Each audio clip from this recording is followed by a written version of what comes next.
3, 2, 1.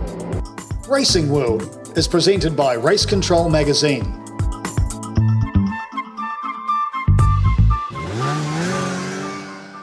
Hello all and welcome into Racing World. You see what I did there? Not that you could race in that truck, I'm sure you could. I'm Darcy Watergrave, along with David Turner and Bob McMurray. We are the Racing World crew. Great to have you back on board again for yet another week. We have a very special guest via Zoom this week. His name is Adrian Burgess. If you know anything about motorsport globally, that name will reverberate. Currently, he's running motorsport for, of all places, the V8 Supercars. We'll have a great in-depth chat with Adrian Burgess. We all caught up with him earlier on the day at Bob's place. Now we're back in our own nests, hence the slight difference in video there. If you are watching on YouTube, please like, subscribe and share. The future of this broadcast depends on it. The same with Anchor FM, with Radio Public and Spotify as well. Like, share and subscribe and we'll all be happy. Right, we'll start things off with the big news of the weekend, which of course was Formula One, and what I have to say was a fairly underwhelming race. Quite sad. Imola, beautiful, wonderful racetrack. But quite frankly, Bob McMurray, I'm sure you've got something to say around this. It just doesn't suit the modern vehicle in Formula One. It was processional at best. Yes, we had a 7th time now manufacturers champions in the form of Mercedes. And Lewis had a lucky old time picking up yet another victory. Just got lucky with the safety car. But Bob, it really was, soporific's probably a little cruel, but it wasn't the most stimulating race I've ever seen anyway. No, I don't think it was soporific, Darcy. Although I don't think either it was the fault of the track. The track is still a fantastic track and it's a wonderful track to race on. And you listen to all the drivers, it is a wonderful track, end of story. The problem was with the cars. I mean, the race actually made me quite sad. I was looking forward to another old school track, which it is, absolutely old school track, where only one driver had raced a Formula One car on a previous occasion. That of course, was Kimi Räikkönen. The last time they raced it, 2006. And it should have been testing the drivers and challenging them. Instead, the current Formula One cars, and I've written this incidentally because I didn't want to carry on forever, because I will do. I'll make what do you mean carry on forever? I always want to carry on forever. Come on, Bob, carry on forever. It's just like a rant that we have when we don't really have a rant. It's not really a rant. This is just something I wanted to make it concise. Anyway, instead, the current Formula One cars just seem to brush the track aside and make it look as if it was somehow in the way. There's some excitement and some fascinating bits in the race with some overtaking, not a lot. But overall, I can see why people are turning away from watching Formula One. A track like that, and it's still, it should be an exciting race, but it wasn't because they couldn't overtake, not the fault of the track. That's the whole point about it. It's not the fault of Hamilton or Mercedes either, I hasten to add. It got so processional in the end. They're both doing a fine job, and congratulations to the team on winning another Formula One Constructors title, which makes them only one behind McLaren now, and of course behind Ferrari and Williams as well, but I mentioned McLaren. But it's just so predictable, and the cars are not able to overtake, and the drivers not able to make any real fight of many of the GPs. Now that is, I think, has been recognised by Ross Brawn, who's titularly in charge of Formula One or whatever they're calling the Liberty Media version of it. Even he has recognised that great old tracks are what is needed to make racing proper, like we saw at Mugello, like we see at some other tracks that are not the traditional car park tracks. So it needs to be a race that would go to a place like Imola and have a good race. Unfortunately, the cars militate against that, sorry. So, yeah, that's my only issue with it.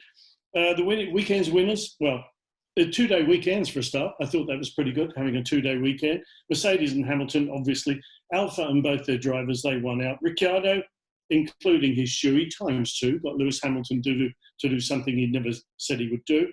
And the Imola track, I just love it, despite all the memories there, which are not very good. The losers, poor old Georgie, lovely, gorgeous Georgie Russell. What did you do, you dickhead? Anyway, I mean, he just put it in the wall when he would have had a point there somehow or other. Valtteri Bottas had half the front Ferrari front wing on his car. Max Verstappen, he lost out big time there, doesn't he? Alexander Albon, things are not improving for lots and lots of reasons. Lance Stroll for lots and lots of mistakes now, and his pit jackman who was whacked by Lance Stroll because he said his tyres were cold. Well, come on, get a grip. The kid's going backwards at the moment. Something's wrong there. And the Ferrari pit stop for Vettel. I mean, and everything else with Ferrari. Overall, the weekend, yeah, great. Hamilton, Bottas, Ricciardo, we're seeing that all the time now. Except Verstappen should have been in there as well. I got to chip in, Bob. I got to chip in. What about Haas? Yeah. Well, one had a bad neck because the gearbox was too rough and it was banging his head against the back of the thing. And it was remarkable that Grosjean came to the defence of George Russell and said, "Don't worry, mate, things happen, But it's happened to Grosjean lots of times, isn't it, when he's crashed with nobody around him?" And Alexander Albon saying that he thought that Sainz touched him, when you can see from the overhead shot, Sainz did well to bloody miss him as he was spinning all on his own. Alexander Albon, mate, look over your shoulder because, well, we all know now, he's in trouble. He's got to dig himself out of a big old hole. That was Formula One for me. Yeah, well, you mentioned the fact you didn't like the cars on that track, which means we didn't get the racing we wanted. And something we've all known about Formula One for the last handful of years is that it can be a bit of a lottery as to what kind of race you're going to get. So even though this was underwhelming, at least we know now that it's a track that's not suitable for these cars. So I think that's the best thing about the season. We go through all these odd tracks and these odd systems, like a 2-day weekend and so on and so forth. Formula One have to take lessons from this and apply it to next season. Where do these cars actually work? Where do people like to watch these cars? Is a 2-day weekend eventually going to be a whole lot better? You take 2020 as a season and you pick it apart and try and apply it forward to make sure this wasn't a year in waste, right? No, you're right, Darcy, but the fact is the cars are nearly twice the size and twice the weight of what they were when Imola was in its prime. The cars are so wide, I mean, it's just unbelievable. And every driver said, you quickly saw it during the race, that everybody got about 4 car lengths apart. They couldn't get any closer. That's because there were so many lovely twists and turns and hills and stuff like that, and wonderful corners, that they couldn't actually take the corners at speed because they were getting all the wash from the car in front. That's got to stop. I don't care how they do it, it's got to stop somehow. And I'm sure Formula One is aware of it. But what have they done about it lately? Sweet bugger all.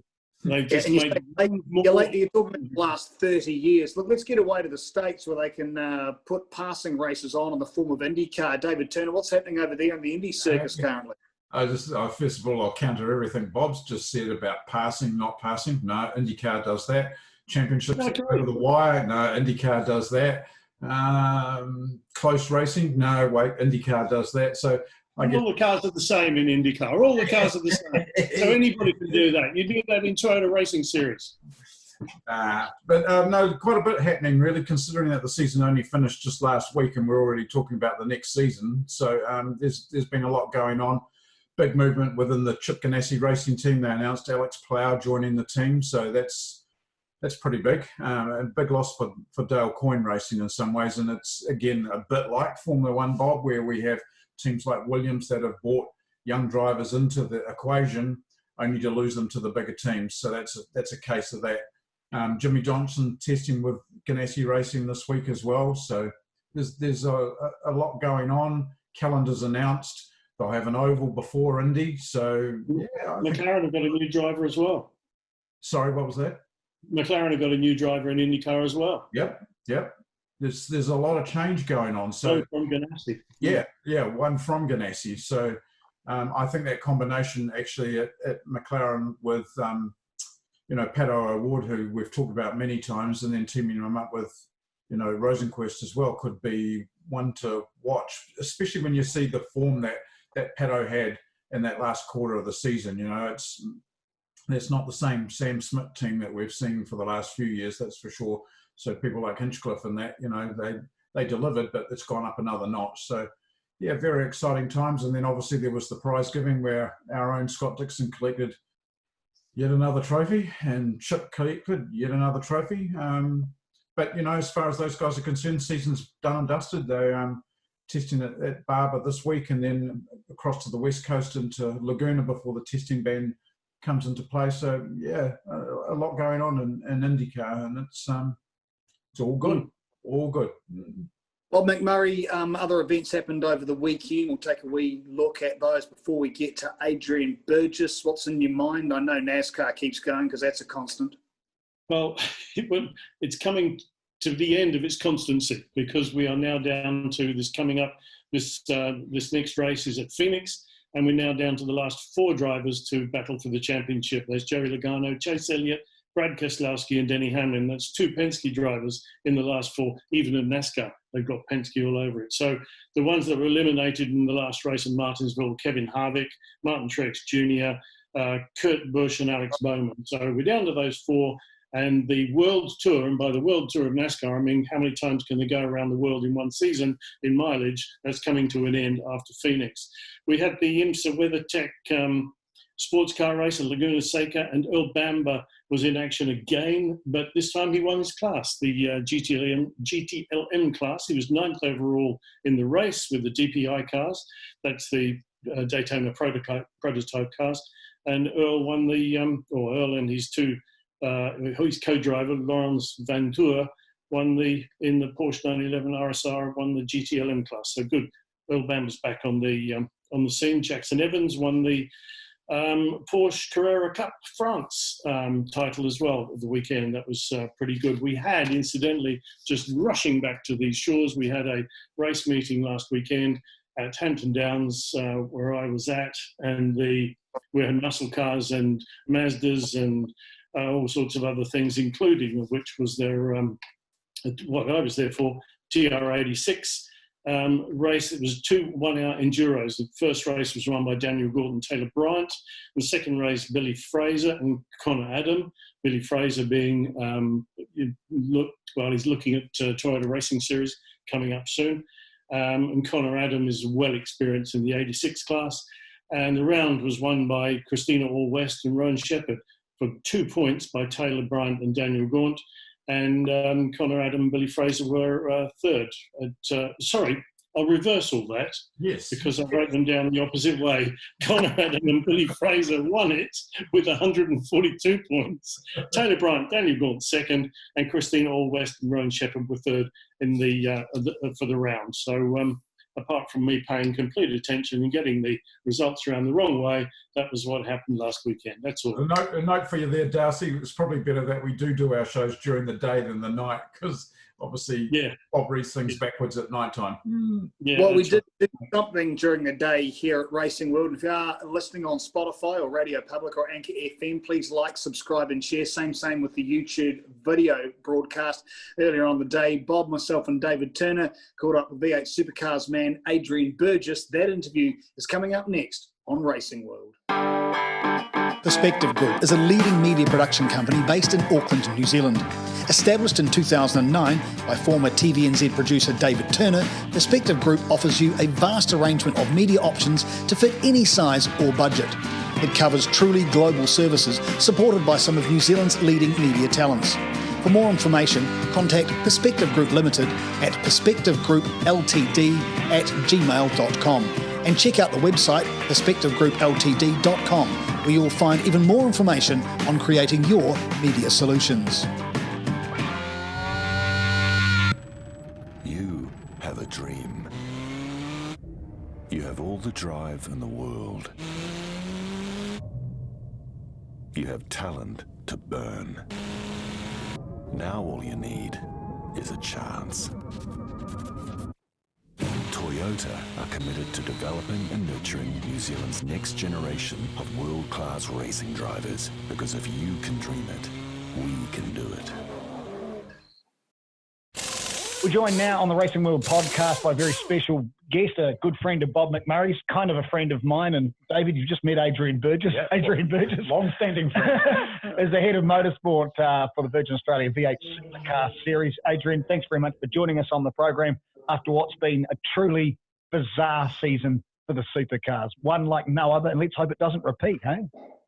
Yeah, no, pleasure to join you guys. Yeah, it's been a bit of a crazy year for everybody, especially our guys trying to get a series away.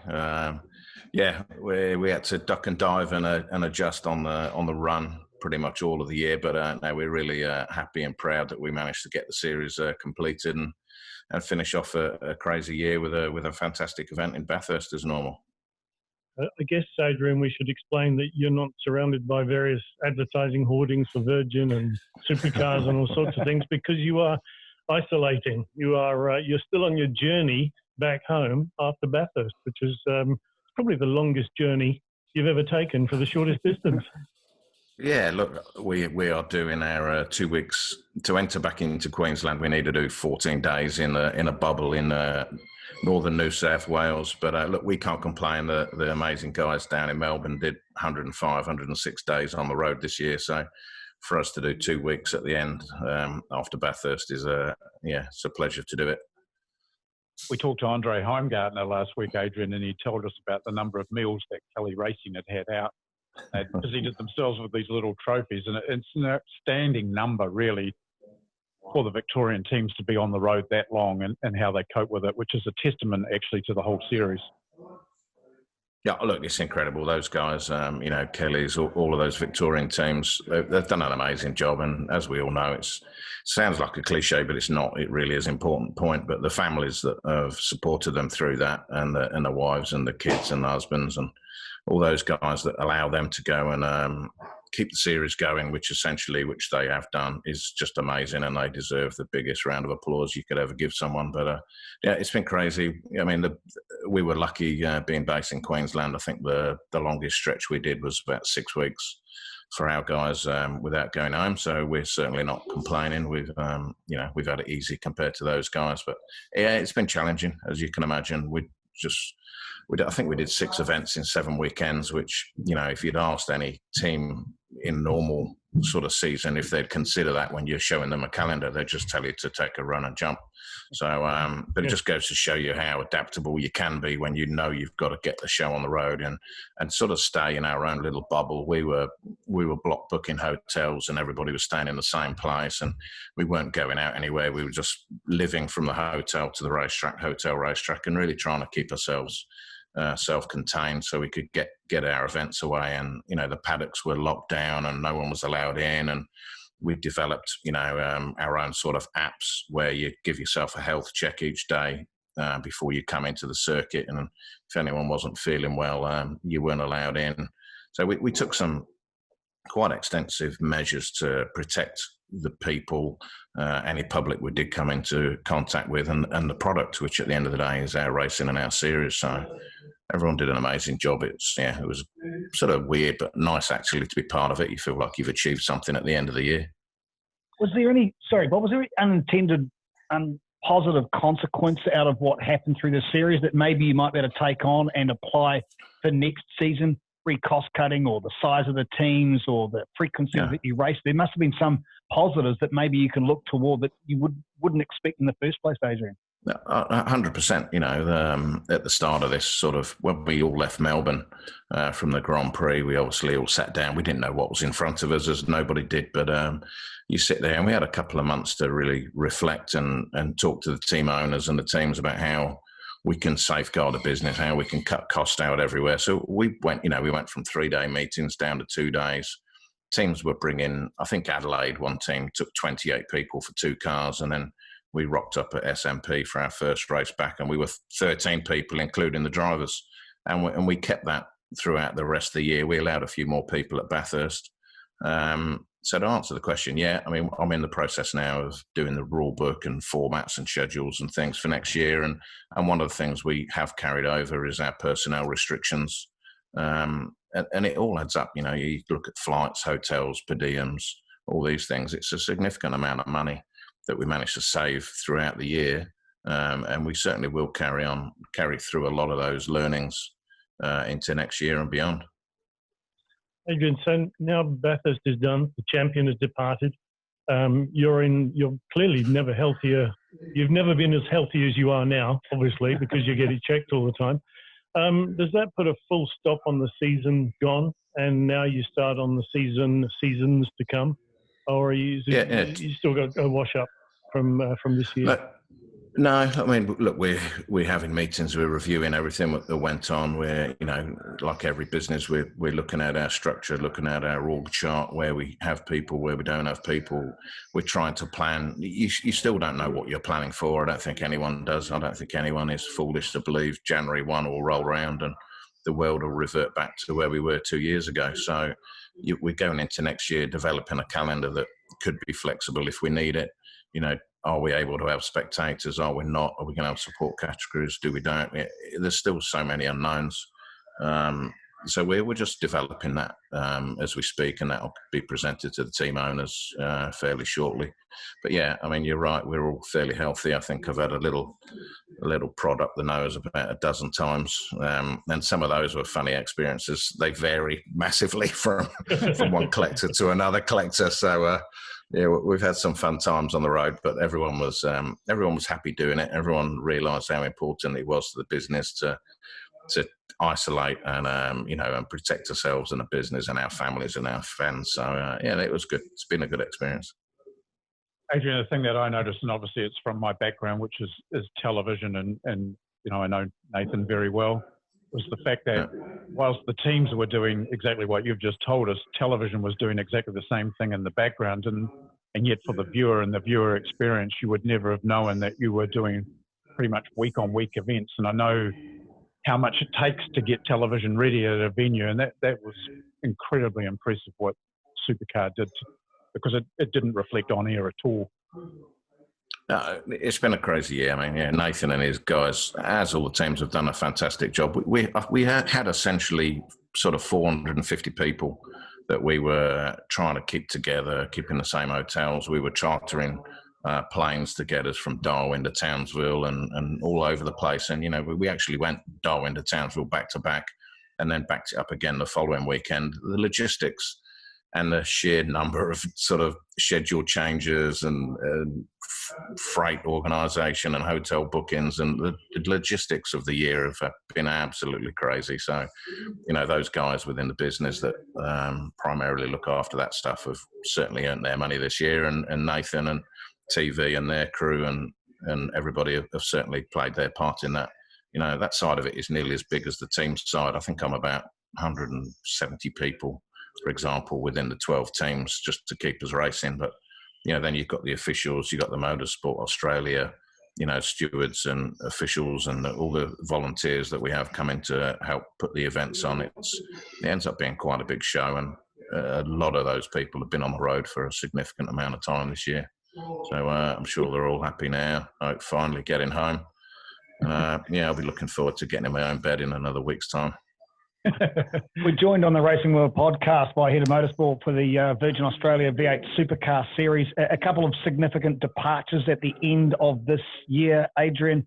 One of them, of course, being Team Holden is all over, essentially. Great way to win with Shane Van Gisbergen picking up Bathurst. And also after a very successful, albeit short, tenure, Penske have upshot and they've bailed back to America again. Just a couple of thoughts on the departure of those two major names within the championship. Yeah, look, I mean, Holden for me holds a bit of a dear spot. So does Ford. I've had the opportunity to work with both brands, but Holden, I've always been extremely passionate about their racing, and they have formed part of our own series and our livelihoods and who Australia is in terms of its racing. They've been a huge part. To finish the weekend with Shane and Garth getting the win for Holden was fantastic. I mean, especially for Garth as well. I mean, he's all his time has been in a Holden, so I'm sure it was very emotional for him, and it's probably fitting for Roland and his team to sort of end that official Holden era with a win in the Great Race. But look, we got to look to the future. You can't look behind you. We've got GM committed with the Camaro for Gen 3. Ford are committed with the Mustang. So we've got another really exciting period of our lives and period of our sport coming up from 22 onwards. So, whilst it's disappointing on one side to see Holden leave Australia, and you feel sorry for all their workers and families and things that have been affected by the company's withdrawal, but one door closes, another one opens. So that's a bit bittersweet. with Penske, Roger and Tim, we've spent a lot of time with them personally, and they're great people and they're racers, and you love working with racers. They came over saying they was going to do 5 years. They did 6 years, so it's disappointing to see them go. But equally, you've got to understand it's difficult running a business, a satellite operation the other side of the world from where their core business is. But they've definitely come in and done an amazing job and lifted the bar, and everybody, again, as normal, has lifted with them. So the series is a better place for having those guys in it. And I think we're all, I don't know about you guys, but I was certainly up at 5:30 on Monday morning seeing how Scotty went. So I think the interest from Australia over in America is just going to grow again, same as it did when Marcus went over there. So we should be proud of our export sort of thing that we've sent over there, and hopefully he does us all proud.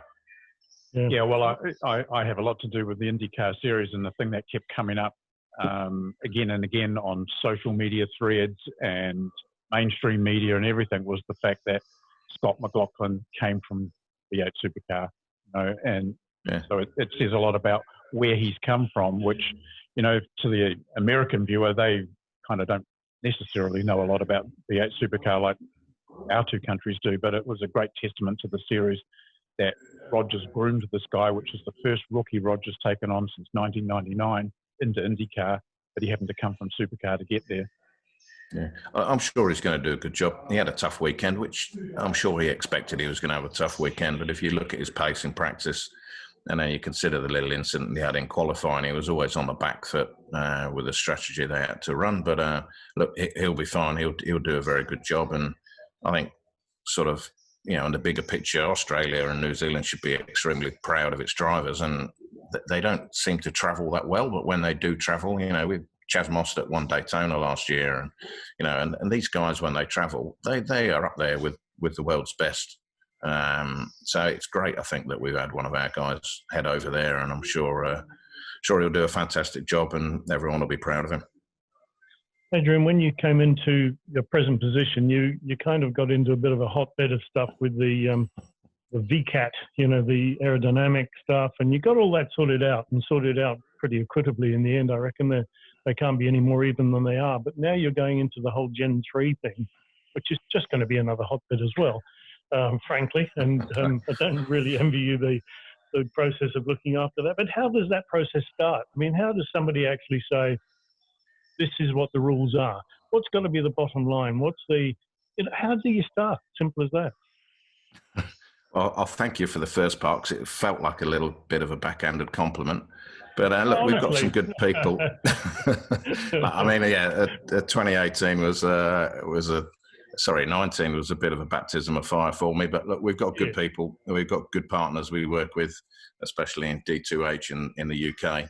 And we developed some very good tools and new processes for doing our VCAT. Our VCAT was very old and antiquated, and it worked 15, 20 years ago, but the teams that you're up against now are putting millions of dollars into developing their cars, and they will work every single angle they can develop. So, I think we were probably a little bit slow in going with them, in terms of supercars going with them and being the policeman. Well, we've developed our own tools as well to keep those guys in check, and I think this year showed that the work we did last year, and we copped a lot of criticism last year, and rightly so, but we responded to that, and we upped our game and our technology and the tools we work with, and I think we did a good job. So going into Gen 3, I'm confident that we're a year and a half away yet, but I'm confident that the tools we've developed and the partners we're working with will put us in a good position to make sure we can deliver 2 or 3 cars sat there on the grid for the first race that are equal and paritized. Obviously, the way that we write the rules and the body styling guidelines, etc., equally have been revised and reviewed, and the constraints that the manufacturers work with are much tighter than they used to be. They were given too many freedoms, and I think we were guilty in the past of not saying no to them. When they came up with, we want this or want this, then that we probably didn't say no when we should have done. So I think we've all worked through that, GM and Ford, good or bad from that 2019 experience, but I think we've all realised we need to work together for the good of the sport, because it's no good, the position we were in, it damages what we're doing. So I think everybody is aware of the responsibility they have to the series to make sure we have good racing. And this year's racing has been fantastic. I mean, we've had some crazy battles when you look back on them, and the amount of overtaking manoeuvres and things has been great. So I think everyone agrees that we all prosper when we work together, and clearly Gen 3, that's the ethos, that's the key working assumptions that we're going into that program with. So please don't scare me, Bob. I guess one of the essentials that you're going to have going into the Gen 3 thing is that cars look like the road car version. There's not going to be a version of a Mustang that is cut down into an Aussie race car. It's going to be, they're all going to look, they're going to look right, basically. Yeah, look, the chassis is a lot lower. That's been one of the key areas that we've been looking at in the design, and the chassis is just about signed off now and ready to go into production for the prototype anyway, but that's nearly 100 mil lower. So the body fits on there a lot easier. You don't have to bastardise it, sort of thing. So there'll be far more panels that will be a direct copy of the road-going panels. The bonnet, the doors, the tailgate, the roof. The front and rear guards will take a little bit of, bulging for the track width, but essentially they will be direct replica of the road going part. The glass house will be the same glass house as the road car. So already the feedback we're receiving from the manufacturers is that they like it. It's the direction that they want to go. It resembles the road car far more than we have done in the past. So it's work in progress, but we're confident with the way we're going at the moment. And there'll be some flexibility with engines then, presumably. They don't all have to be V8, or they do? No, look, at the moment we've only got V8, and the two manufacturers we're working with want to be with V8. So whilst we're not saying we wouldn't take anything outside of that, at the moment we don't need to consider it. So it's quite straightforward for us. So they'll both be, V8, 5.5, somewhere around there, litre capacity. We've developed some really good tools even in the engine side. We haven't been talking about engines. It's always been aero, but our parity now between our engines is very good, and we've got a very good system in place. We've got 5 engine builders now, and they all do it slightly differently from each other because they're all engineers and they all think they're better than the next bloke. But we've got good processes in place to make sure no one's got a leg up over anyone else, and that again will carry through into the next generation of engine. Is there anyone else sniffing around manufacturer-wise? Any other mark that might crawl into V8 supercar land, Adrian? Oh, look, I mean, clearly I'm not going to say too much, am I? There's a couple of people that are... you wouldn't be doing your job if you didn't. So, look, there are a couple of people that are talking, but, that's normally always the case. And I think the more we can show them with Gen 3, we can show them where we're going with it. We can show them all the work we're doing on removing the barriers of entry. And for me, that's normally cost. We're trying to take cost out of the acquisition cost and the operating cost of the cars. So I think it's been received very well out there. Now, will we attract another manufacturer? It's certainly the target, but will we achieve it for 22? I can't say at this point in time, but there's definitely some positive conversations going on at the moment. So just have to wait and see. Well, the fact that you're open to it, I think, is the great thing here. We always like to see new marques involved, especially if the cars are actually going to look like the cars that we buy in the showroom afterwards. And that's the key thing. That's the key thing. Ford weren't happy with what they had to do to get it on the last chassis, so we obviously had to address that, and hopefully that opens the door for more manufacturers to come in. Adrian, it's time. Probably we're going to have to let you go anyway because you're clearly very busy there in isolation. But just to blow smoke, this is my blowing smoke moment. It's a huge job you've got, honestly. It's a pretty massive job, and I've known you an awful long time, and you're a good mate, but I can't imagine anybody with any more experience who would be better at the job than you doing what you're doing, because I think you sorted them out. Thanks, Bob. Since you've actually been in supercars, I really do. So that's my appreciate it, only blowing smoke moment of the day. I can tell no, it's nice to hear, but equally, I'm not that. Yeah, I know there's more than just me. There's a lot of people behind me. I've got some fantastic people that work with us, and and you can't do everything. You know what it's like in life. You've got to be able to delegate. You've got to be able to trust people. So I do.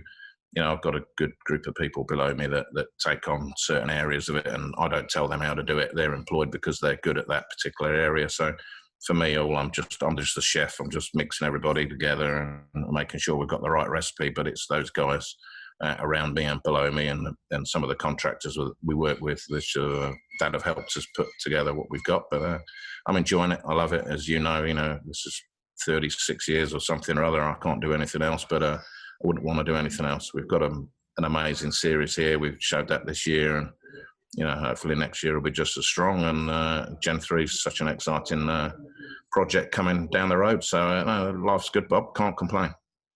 Well done, mate. Yep, you've pulled an incredible series out of the fire. We've all enjoyed it very, very much. Plainly, being New Zealanders, we're quite stoked with the way the series went with the overall champion and the Bathurst winner as well. Head of Motorsport, head chef, Adrian Burgess of the V8 Supercars, Virgin Australia V8 Supercars. We thank you very much for your time. Looking forward to carrying on these conversations. Stay safe, and I'm sure you'll love sleeping in your bed for the very first time in what must have been eons. Thanks for your time, Adrian. Can't wait. Thanks, guys. Stay safe. Race Control Magazine is your IndyCar fan mag and so much more.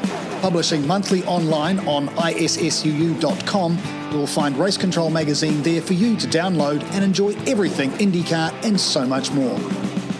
Behind-the-scenes features, race reports and the entire Road to Indy series are just part of what you will find, along with stunning images captured from the series' leading photographers. Grab your copy today at issw.com to complete your motorsport read.